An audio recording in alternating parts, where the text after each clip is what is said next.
Meron nang natapos?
Okay, so meron ba sa inyong gustong mag-present? Tapos na pa kayo?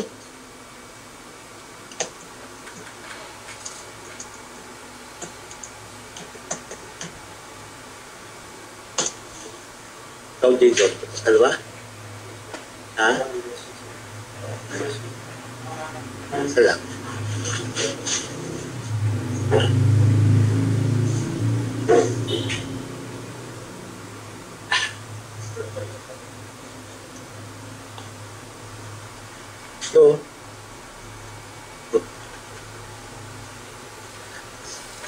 So, siguro hintayin natin si Jason, no? Para pakita niya yung kanyang ginawang solusyon dito.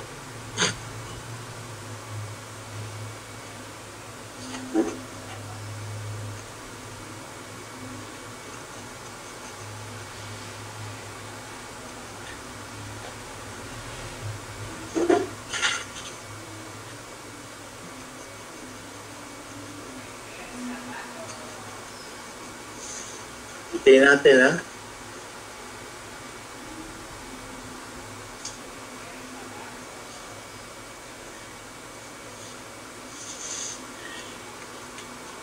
Ito. Lalagay lang natin dito.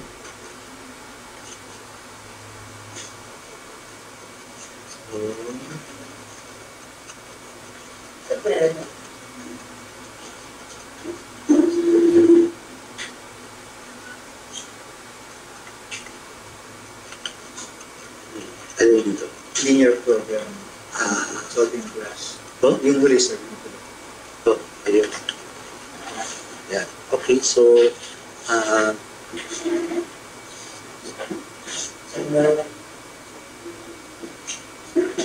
okay, explain lang.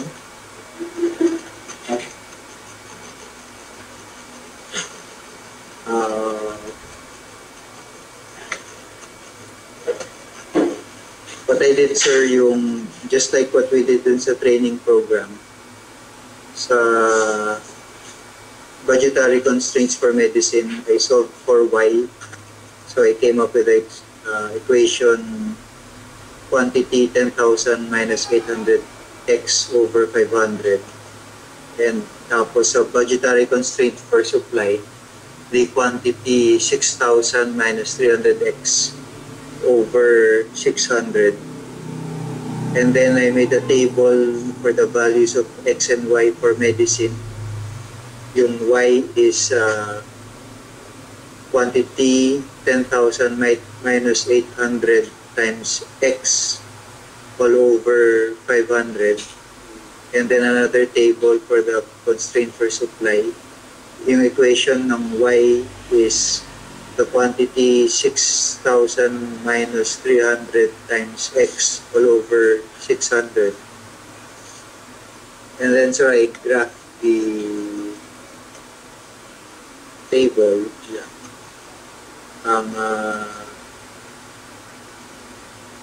Ang source nung data for constraint for meds is yung is a table, sir. So, Okay. Yes. it's the table. Yeah. So, ah,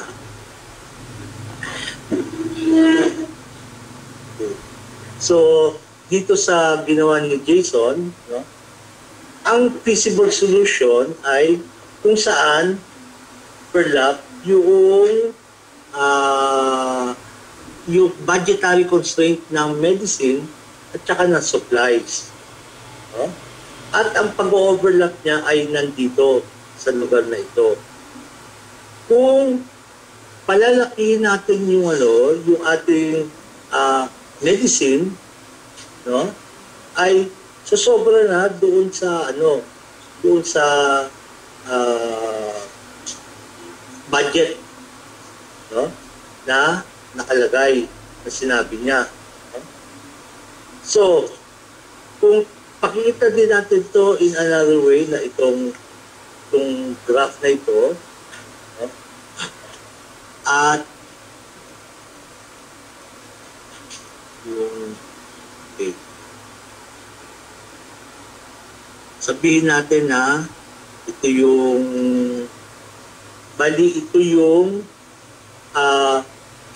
kasi less than or equal to, di ba? So, itong portion na ito, no, ang siyang feasible, yung pwede para sa ating medicine. No? Kaya niya hanggang 20 na pupunta doon sa B, sa barangay B, at kapag doon pupunta ng 20, zero yung no? Kasya-kasya yung kanyang budget. Pero kapag nag-20 ang nilagay yan sa B, no? Yung dami na supply, hindi kakasya. Na makikita natin na itong yellow na ito, area na ito, yun yung feasible para sa medicine. No? Anything below that, hindi naman tayo magkukulang ng pera, ng budget. No? Pero, para naman sa ating supplies, ito naman ang kanyang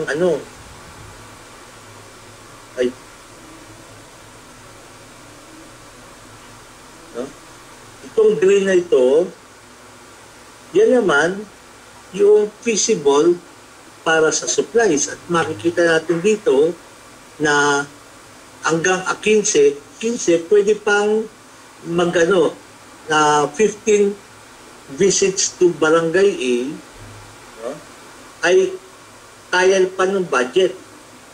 No? Pero makikita dito sa line nito, hindi na kaya ayaw ng budget ng supplies, pero hindi na kaya ng budget ng medicine. Makukulang na sila. Kaya, ang ibig sabihin niyan ay, no, itong lugar na ito,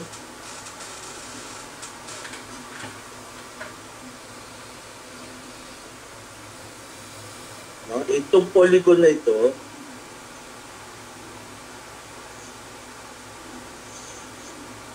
ito lang yung feasible na solution ng mga points, combination of points, na masasatisfy yung dalawang constraint.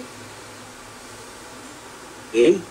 Ngayon, kung yan yun, makita natin na pinakamarami na doon sa budget na binigay, hanggang 10 lang na para sa pagbisita sa sa barangay B, no? Kung titignan natin yung supply, yung budget ng supply, hanggang 10 lang kaya niya, no? At para doon naman sa hanggang 20, no? Pero hindi na pwede dito lang. Kaya yung requirement ng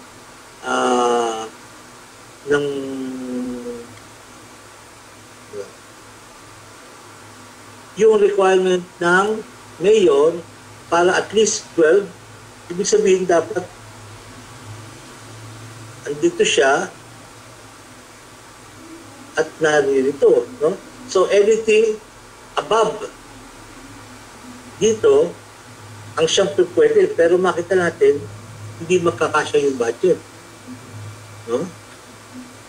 So siguro, kung ganitong paraan nyo ipapaliwanag sa mayor nyo, no? mas maintindihan, no? ng mayor. Kaya minsan, kaya itong paggagawa natin ng graphical, no? Method ay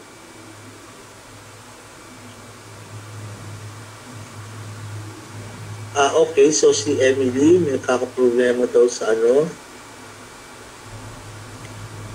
Okay. Nita, medyo nagkamali na yun. Kakaproblema sa figure. Okay. So, ang tanong, no, ay kung gusto mong 12 ang bisita mo sa sa Barangay B at 12 din ang bisita mo sa Barangay A, magkano dapat na magiging budget natin para doon sa dalawa? No? Okay. So, dapat minimum yun. So, mangyayari niyan ay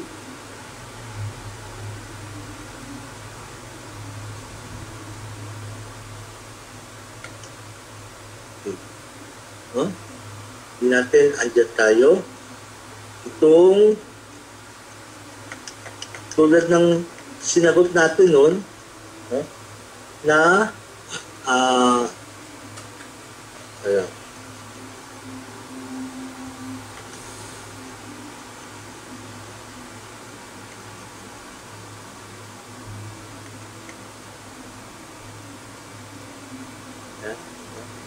kung dapat ito ay X, ay 12 minimum, at ito ay 12 din, no? So, ibig sabihin yan, na yung budget mo, 15,000, hindi 10,000. At yung sa isa, 10,800, hindi lang 6,000. No? Para magawa to, para mangyari ito.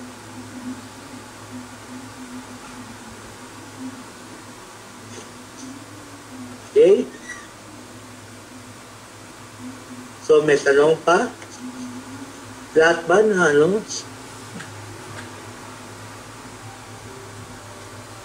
does the graph, si Dr. Abaygar, does the graph mean that medicine will be depleted before the year ends? So, we must need another additional budget? Yes. No? Ibig sabihin niya na hindi sasapat. At para sumapat, kailangan nga dagdagan yung budget at sa medicine na from 10,000 to 15,600. At para naman doon sa supply, from 6,000, dapat gawing 10,800.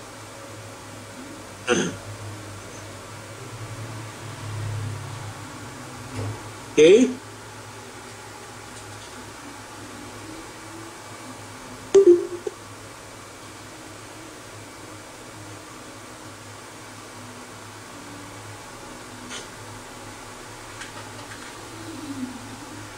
Okay. Thank you very so ito yung ating sa ngayong session na ito para mapakita sa inyo yung iba pang paraan na pag-solve ng ating linear programming problem. Pero ang dyan, disadvantage ay limited lang to sa dalawang produkto, dalawang values, no, ng X and Y mo. Hindi ka pwedeng magkaroon ng Z mo dahil sa hindi mo na magagraph yan. No? Pero malaman nyo ito kasi meron din naman yung advantage na kung kailangan nyo ipaliwanag sa ibang hindi nakakaalam ng linear programming, no? Madali nyo maipapaliwanag yan by means of graph. Kaya ito ang dahilan ba't natin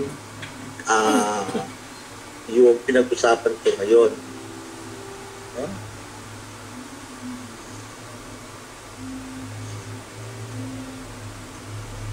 Okay?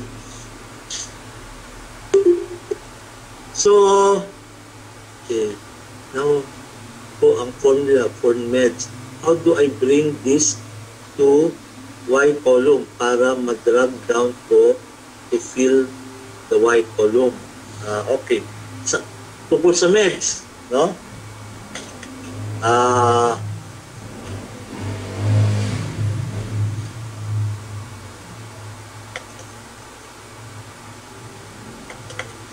Ang pinakamaganda dyan, no, ay ito yung constraint mo. No? At sabihin natin, para dito sa constraint mo ito, no, sa medicine, dito natin ilagay. I-solve mo na yung pinaka-formula. Ano ba yung formula niyan? Y, para sa Y, no? Given X, kung ano yung X value mo, paano mo makukompute yung Y mo? So, sasabihin natin Y is equal to ito. Andito yung Y mo dito. So, ito ililipat mo sa kabila. So, bali quantity sorry.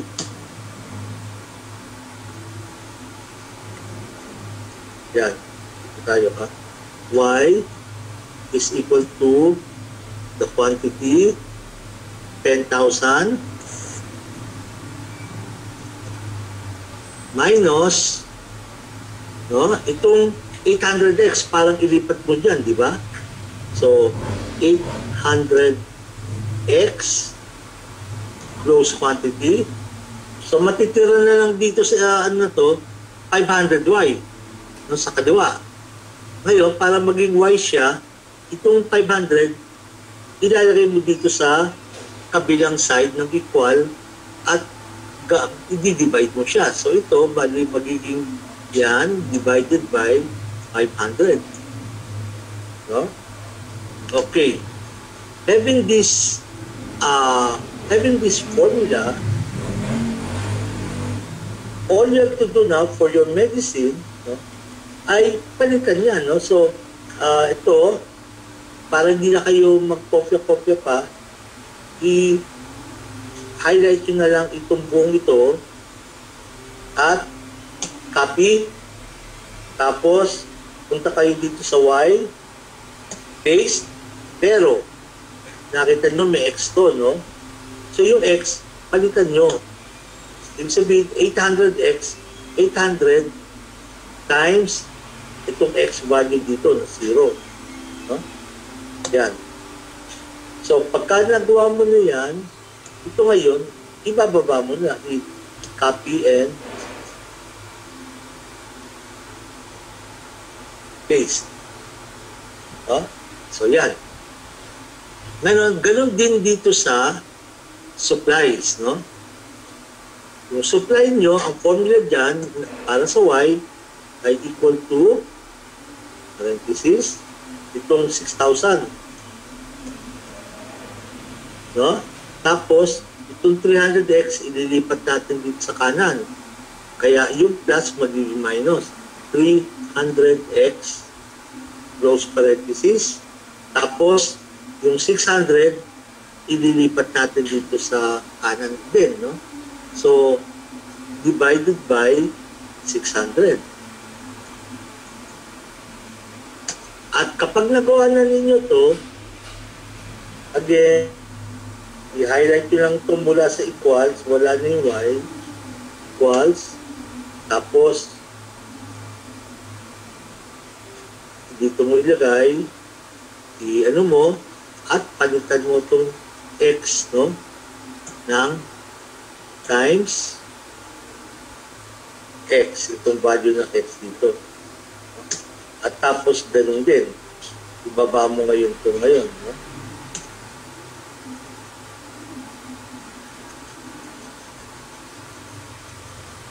Yan. Huh? Okay.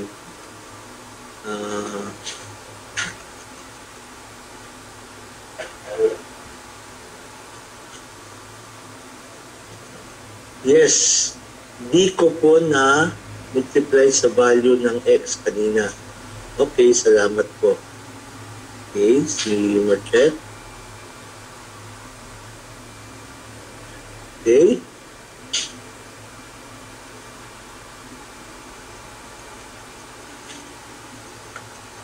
Okay. Next week, linear programming pa rin tayo. No? Pero, ang ating pag-aaralan, itong transportation model.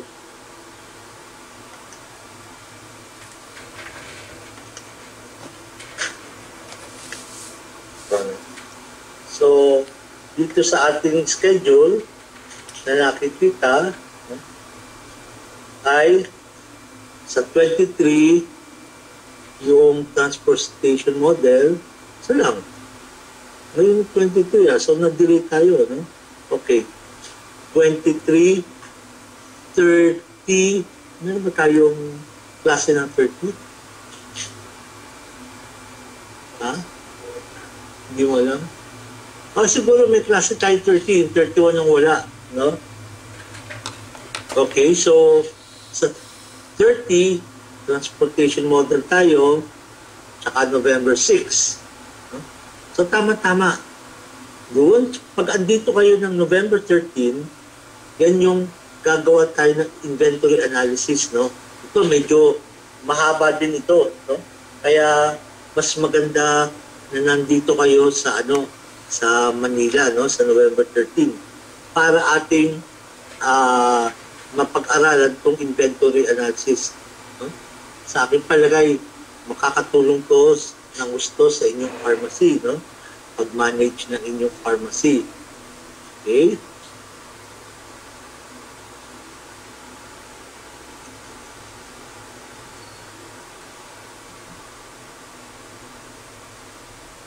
Any question? So, tulad na nabanggit ko kanina, no, kung sa November 13 tayo mag-meet, no, pupunta tayo na maaga dito, sabihin natin November 12 o November 10, no, at tapos gusto nyo magkonsulta sa akin, yake sa HPAD 203 o sa HPAD 209, no, sabihin nyo lang para, no, ma-block off ko na yung oras natin, no, at yung makapag-meet tayo. Ha? May tanong pa? So, okay, so siguro dito na lang tayo magtapos at yung mga iba ay i-review nyo na lang sa paano natin ginawa. Makita nyo, hindi naman talaga mahirap tong solver, paggamit ng solver, no? Pero, marami namang nagagawa to, no? Yung mga bagay-bagay na akalain mo na masalimuot, napapadali by means of linear programming. Huh? Okay? So, salamat. At dito na lang tayo muna magtatapos, no, ng ating session. Okay. Salamat.